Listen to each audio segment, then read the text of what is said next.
We're going to be talking all things Indy 500. We're going to give you a recap and a breakdown of the race, give our thoughts there, a little bit of a conversation on Scott Dixon, and then we're going to also give kind of a preview of the it's tough to say second half because we've literally only had 6 races, and it's easy to forget after you've had the gauntlet that the month of May is. But it is kind of the halfway point of the season in the sense that like it's kind of, you can break the season very easily up into 2 parts, the pre-Indy 500 and post-Indy 500, and now it's just kind of more or less the slog to the end of the year. We're now in the part of the season where the ratings are going to go really high because you have all the people that are coming off the excitement of the Indy 500. They're like, yeah, I'm going to watch IndyCar for the rest of the season. And then they'll watch the next 2 races and they'll move on with their lives. That's just kind of, that's the cycle that we always go through. On that note, like, do you think, because I know in the past they used to go from the Indy 500 to Texas, and I wish don't they still did that. I was gonna say I don't know how the ratings were then because it's hard to compare because the series was still kind of coming back together after all, the merger back with CART and all that kind of stuff. So like I'd be interested to like compare notes between like what the ratings were back then, like how much better or worse they were when that was still the case, and then kind of compare it and size it up to what it would be now when you're going to Detroit or when you're going to wherever afterwards. And I understand like part of it's, I would imagine, because of proximity, you're going right from Indiana to Detroit as opposed to from Indiana to Texas. But at the same time, I was thinking about it the other day and I was like, you know what? There's really only 4 ovals on the schedule. Mm-hmm. There's Indianapolis, obviously. There's Texas.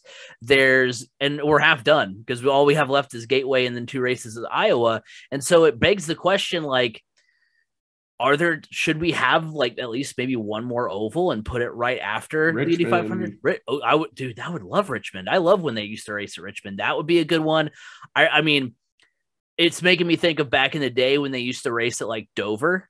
Like they could go there. I mean, I know those are, obviously not super close to Indy, but I know they used to race at Kentucky. Chicagoland, I know, is kind of not a thing anymore, but like that's an idea. Is that even a thing for NASCAR? No, I don't think so. I went there for a NASCAR race. I've been there for an IndyCar race. I think Buddy Rice won that one. My dad and I went, and I think unless that was the Kansas race, but Kansas would be another good one. I do know that IndyCar drivers are wanting fewer like super ovals or super speedways for these cars.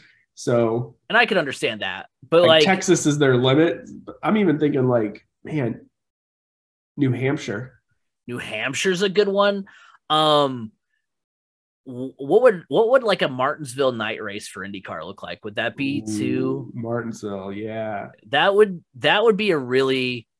I don't know how good passing it would be there, though. Yeah, that's what I'm saying. Like, I don't know. But, like, also you can make that argument for, like, how much passing are you doing at, like, Indianapolis? Right. Well, Indianapolis or even, like, on some of the road courses where, like, yeah, there's passing that gets done, but it's not super exciting because I feel like it takes a long – like, when it happens, it's awesome, but it doesn't feel like it happens often enough to, like, maintain that excitement of what you would have, like, on an oval. So, like – if you found a way to like get to Kansas, if you could go to Martinsville, I'm a big advocate of Richmond. Can we just spend the rest of the podcast naming off ovals we want to see IndyCar go to? Because that's kind of what I want to see. And I think that would be really good to go to, at least one more I mean, obviously you're going to eventually go back to street and road courses. Eventually you can't just be like, let's backlog the season with like 5 ovals and try to keep up the excitement from the Indy 500. What was the one that they went to in Japan? The one that Danica won? Twin Ring Motegi. I think that was that?